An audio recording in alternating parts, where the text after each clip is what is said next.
Solo getting the pinfall over Cody Rhodes this past Saturday at Money in the Bank started off Friday Night Smackdown. I am your host, Unknown Emperor. This is Friday Night Smackdown review presented by the Empire. I thank you for tuning in. This is one of the new up-and-coming wrestling review shows that is out there, so I do appreciate you for tuning in. We are going to go ahead and get into it. What time is it? I'll give you a couple seconds to answer that.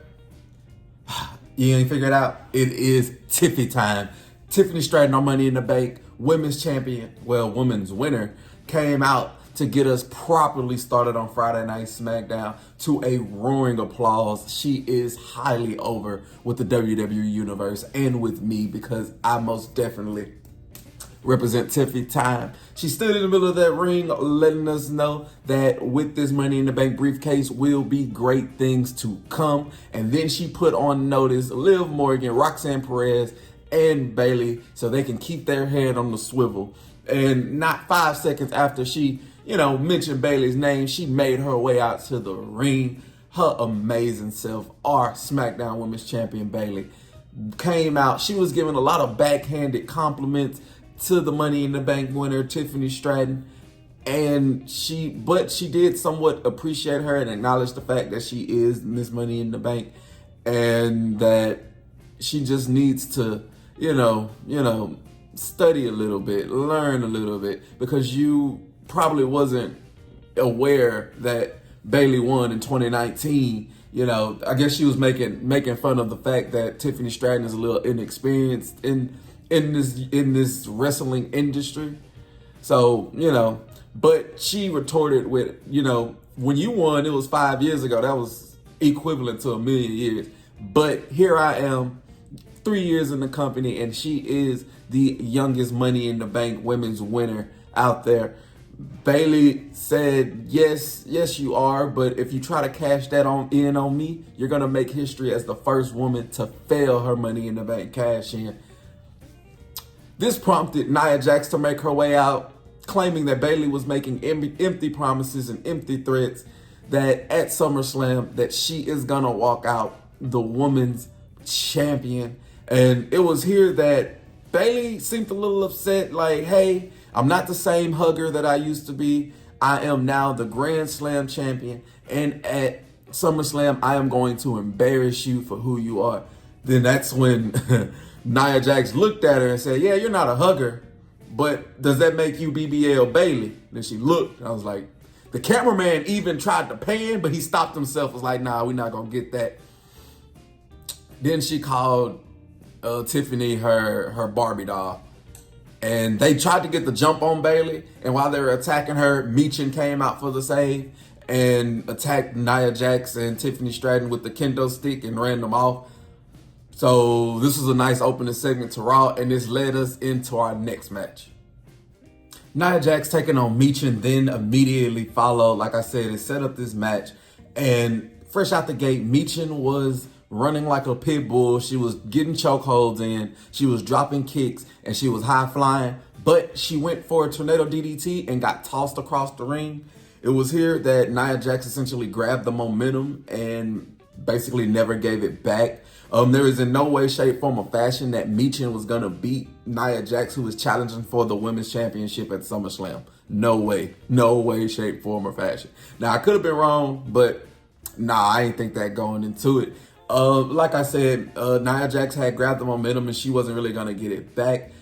She was able to hit the Samoan drop and she hit her nasty hip attack into the corner.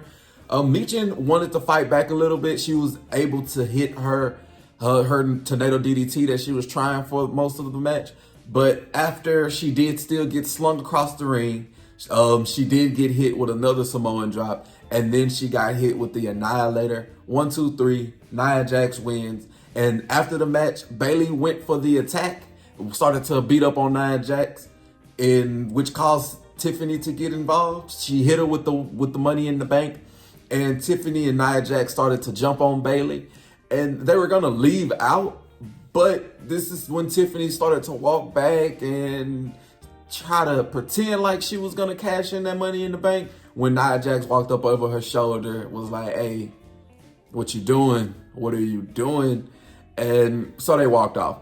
And I believe this is going to kind of be the storyline going back and forth until SummerSlam. Nia Jax might win it and Tiffany will cash in. But this is going to be kind of the dynamic leading into SummerSlam. And I'm all for what these women are going to accomplish up until then and even at SummerSlam. So I'm ready. Tiffy time all the way. Solo was then sitting in that dark room again, proclaiming that the bloodline will be more hungry, will be more powerful, and will be more aggressive going forward. And by the end of the night, everyone is going to acknowledge Solo Sikoa. And in a way, he was right. But you got to stay tuned for that. Next, we had another superstar sitting in this empty area, and it was Andrade. He was sitting with Byron Saxton, and he was interviewing him in this empty arena, asking him about the spot that him and Carmelo Hayes had at Money in the Bank. Then he asked what's gonna happen next, and what's next on your to-do list. Tranquilo was going down, gonna let us know like, hey, WWE is my destiny. It is my dynasty for me to go forward and do a little bit more. When he was interrupted by Carmelo Hayes. Carmelo Hayes was bragging about how they were talking about him. It was his spot. He's the one that pinned Randy Orton. He's the first round draft pick, and he fought Cody Rhodes on his first night. And you need to start recognizing Carmelo Hayes for the talent that he is. And then Andrade told Byron that Carmelo was next. So I'm assuming that they get inside a program, which is going to be nothing but magic. Both of them need a good feud to get their teeth sunk into. And then I'm assuming that Carmelo wins the feud and fight LA Knight after. But these two going to be great wrestlers, and I know their match is going to be bangers and banger and banger, and I'm so ready for it.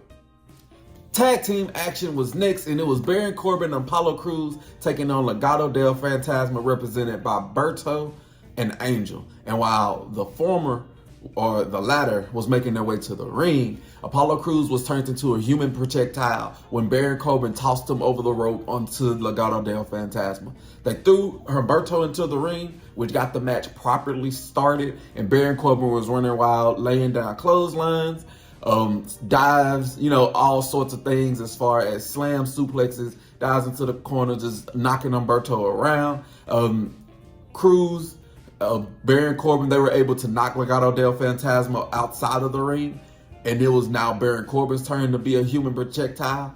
Apollo Crews tossed him over the rope like he did Apollo earlier in the match, and those two was riding high. Back from the break, WWE actually decided to show us what happened this time, and Baron Corbin sent himself flying into the ropes, which helped Legado del Fantasma get the momentum. Now it was him and Humberto in the middle of the ring, and they knocked each other out, which set up the hot tag to their respective partners. So Apollo Crews, Angel got inside the ring, and they were going back and forth, knives wrestling tennis, to where Apollo Crews got the upper hand. He hit a nasty crossbody, and he hit this amazing military kind of like press thing, had him up, dropped Angel on him. But on the outside, Baron Corbin was running wild. He hit Santos Escobar and knocked Humberto over the barricade back inside the ring. Electro Lopez distracted the referee, so Apollo Crews wasn't able to see Santos Escobar run into the ring. He hit him with a running knee. Angel Garza hit him with a ring clipper. 1, 2, 3, Legado del Fantasma wins. So that means that Apollo Crews, Baron Corbin has lost since they've been coming back on TV. They lost. Oh my goodness, they lost. And so momentum dying. Tag team sucking. Like, I don't know. And Legado del Fantasma, even with these wins that they are getting, they do not seem any stronger or any better after this win. So I'm confused. This did nothing for nobody. This did nothing for no one. Pretty Deadly was then at Nick Aldis's door, looking to get approval for the budget for Pretty Deadly, the musical. But then Chelsea Green told him to get to the back of the line, and nobody was going to see Nick Aldis before she did. But it was here that LA Knight walked outside of Nick Aldis's office, and much to her disarray. But he said that LA Knight told her that Nick Aldis is extremely busy. Cody Rhodes was then on a bench in the locker room, just straight chilling next to his title. And when Randy Orton came in, telling him, hey, no matter what, I know you don't want me to come out there tonight with the bloodline, but I have your back. And then after you get done with this bloodline situation, you're going to have a target on your back for this title. And I'm also going to have your back then. So a lot of foreshadowing. Randy couldn't take his eye off the title. He's saying that he has his back, letting us know that maybe he doesn't. Like, what if Randy joins the bloodline? Like, he's their Sami Zayn type deal. Like, I doubt he would ever join the bloodline, right? But I'm just saying, what if? Yeah, but he said he had Cody Rhodes back, and I believe him. LA Knight, yeah, made his way down to the ring, the mega star, the fastest rising star in WWE. He made his way down to the ring, and he acknowledged the fact that Money in the Bank did not go as planned, but he then brought our attention to the screen, where he showed us a little bit of footage. And in this footage, it shows him pinning Logan Paul. So WWE keeping their storytelling going, long-term storytelling. You gotta love it from WWE, because sometimes you don't get long-term storytelling. Sometimes wins and pins don't matter. This time it was proven that it did. He said that he picked the United States Championship, so he is due a match. So he called Logan Paul out there. But this is after he picked up a contract that apparently Nick Aldis sent him. So for the United States Champion for a match at SummerSlam. And here, Nick Aldis signed it. LA Knight signed it. All we're doing is waiting on Logan Paul to sign it. But Logan Paul isn't there. So LA Knight vowed to get Logan Paul to sign that contract so he can get his United States Championship match at SummerSlam. And he gave us the fact of life. Yeah. So we're going to get that match at SummerSlam. LA Knight is going to become the United States Champion at SummerSlam. You can lock it in right here. So nice segment, enjoyable segment. I appreciated it, and I'm ready to see next week how either Logan Paul gets out of it or LA Knight be going to extreme lengths to get what he wants. So I'm trying to see. He already pulled up at Logan Paul's house. I wonder where else he's willing to pull up. A video package for Blair Davenport was played, and then she got an entrance for her one-on-one match against Naomi. Video package, she got her entrance. There's no way that Blair Davenport should lose this match. Fresh from the bell, Naomi was doing the strongest shoot style. She was doing her strongest Sanji impression. She was dropping drop kicks, mule kicks, leg drops, split leg drops for the 2 count. She had all the momentum in the world. This momentum came to a screeching halt when Blair Davenport rocked out a nasty elbow, and she did this nice little drop kick to Naomi's shoulder or her arm area, whatever you want to call it, that was injured because it was taped up from the Money in the Bank match that she had this past Saturday. And then she was able to get Naomi off of her feet. And then whenever she got back on her feet, she rammed her shoulder first into the ring post. But the commercial break was a bitch, and it kind of messed everything up. Or if you're Naomi, it kind of helped everything out. She got the momentum from the commercial break, and she never looked back. They fought a little bit, nice little wrestling tennis, but these two began to trade like surprise roll-ups on the floor. One. They start trading surprise roll-ups. But then out of the blue, Blair Davenport decided to turn her focus to the referee. And then she got hit with a knee. She got hit with this sit out drop thing that Naomi does. 1, 2, 3. Naomi beats Blair Davenport. So Blair has been talking shit backstage. She got a video package before this match, and she still fucking lost. I am flabbergasted. This did nothing for nobody. This is another one of those matches that did nothing for no one. Who does this help? This doesn't help Naomi. This doesn't help Blair. Like, what does this do? So this was awful. Zero stars. I don't know. I don't even give stars. That was zero. This was pointless. We then got another recap. This recap was DIY winning those tag team belts from A-Town Down Under last week, which led into A-Town Down Under looking to get a little bit of redemption and earn those titles back as they face DIY again for those tag team belts, just looking to see if they can win it back.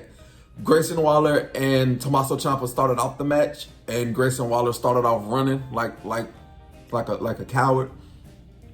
So Tommaso chased him, and this led to all four men getting into the ring, kind of like last week. But DIY drop kicked A-Town Down Under, tossed him to the outside. But this time, whenever they went for their dive, Johnny Gargano got hit with an uppercut, so they countered his dive. Grayson Waller then attacked Tommaso Ciampa. So Theory threw Gargano into the barricade. Then Grayson Waller hit Tommaso Ciampa with this. It looked like he wanted to hit a DDT, but he hit this weird like little thing, which led to Tommaso Ciampa landing face first into the apron. Which, from my calculations, my research, and what I hear from all the wrestling savants, that is the hardest part of the ring. So DIY had all the, not DIY. Grayson Waller and Theory had all the momentum in the world. This man Theory went off the top rope for like a manhandle, like an axe handle, but he got caught in the face with a knee from Tommaso Ciampa, and this essentially was to set up the hot tag to Johnny Gargano. And Johnny Gargano came in, he was flying. He was able to hit an STO and a DDT on A-Town Down Under simultaneously. So he got them out, and then he hit his nice slingshot spear for the near fall. So DIY was running. They were running high. They was clicking on all cylinders, and everything was kind of going according to their plan. Ciampa and Theory is now going back and forth in the middle of this ring. Ciampa was able to roll up Theory, and it got broken up by Grayson Waller. He was able to finally hit like his rolling face plant moves that he'd be trying to do all the time. So he was finally able to hit that on Tommaso Ciampa. They went for the pin, but Tommaso Ciampa kicked out at 2. It was here that A-Town Down Under made a wrestling mistake in 2024. They tried to mimic their opponents. They went for the meet me in the middle. Tommaso Ciampa got out of the way. Then Grayson Waller went for a knee. He missed Tommaso Ciampa and ended up hitting Austin Theory. So he knocked Austin Theory out of the way. It was here that he got hit with a shadow machine. He got hit with the meet me in the middle. 1, 2, 3. DIY retains their tag team titles. But the night didn't end here. As Grayson Waller and Austin Theory are outside arguing, disaster struck. Like this was essentially, even though they were arguing, this was the calm before the storm, because Grayson Waller saw what was happening and he ran off. Austin Theory didn't see what was happening. He turned around and he got fucked up by Jacob Fatu. Jacob Fatu ran out there and he blew Austin Theory out the water. Then he got into the ring. He hit a Samoan drop on Johnny Gargano. He no-sold some attacks from Tommaso Ciampa. Hit him with a Samoan drop. Then it was over from there. It was over. He hit this nice little slingshot moonsault, and then he hit this nasty top rope moonsault on the Tommaso Ciampa. Single-handedly, Jacob Fatu obliterated the tag team champions. Sent them the message that the bloodline is coming for those titles, which they should. This is gonna be gorgeous. And then after he got them out the way, put them down, then we got Solo Sikoa's music. The bloodline then made their way to the ring. It was poetic. It was nasty. Jacob Fatu is a beast, and I love it. When all 4 members of the Bloodline was in the ring, we turned our attentions to Solo Sikoa. He had the microphone. He asked the arena to acknowledge him. He was met by boos and "We Want Roman" chants. But then he reminded us what happens when you don't acknowledge him. Jimmy Uso, gone. The wise man Paul Heyman, gone. Next is going to be Cody Rhodes, and Cody Rhodes will acknowledge him. Cody Rhodes heard his name. He was standing by the arena. He was standing by the producer. Was like, play my music. He said my name and he started walking out. Adrenaline. Yeah, he came out to the ring. 104. He's standing looking the Bloodline in the eyes in the middle of the ring. He looked at him and said, I know what you want. I want it too. I want it too. So you asked, you got it. Your match at SummerSlam, Cody Rhodes, Solo Sikoa, you got it. But he said, hey, if it was up to me, I'd whoop your ass right now. And then that's when the Bloodline started to circle Cody Rhodes, who wasn't scared. He's what we call a fighting babyface, a confident babyface. So he started to attack Solo, started to attack the Bloodline. He was getting the upper hand on him for a little bit, but it's 4-on-1. The numbers game started to take control. So somebody had to come out for the save, and it was Randy Orton. He got rid of the Tongans. He even got Jacob Fatu out the way for a little minute. So when he got into the ring, he attacked Solo. He hit Solo with his draping DDT. So Solo got out of the ring. It was here. He was checking on Cody Rhodes, making sure Cody was okay. And I'm pretty sure you can guess who was back on their feet, ready to fuck Randy Orton up. I will give you 3 seconds again. Who did you think it was? If you're not saying Jacob Fatu, there's something wrong with you. Jacob Fatu was back and he blasted Randy Orton. He threw his whole body into Randy Orton. Randy Orton was wibbly wobbly woozy out off of his feet. And then he hit a dive on the Randy Orton on the outside.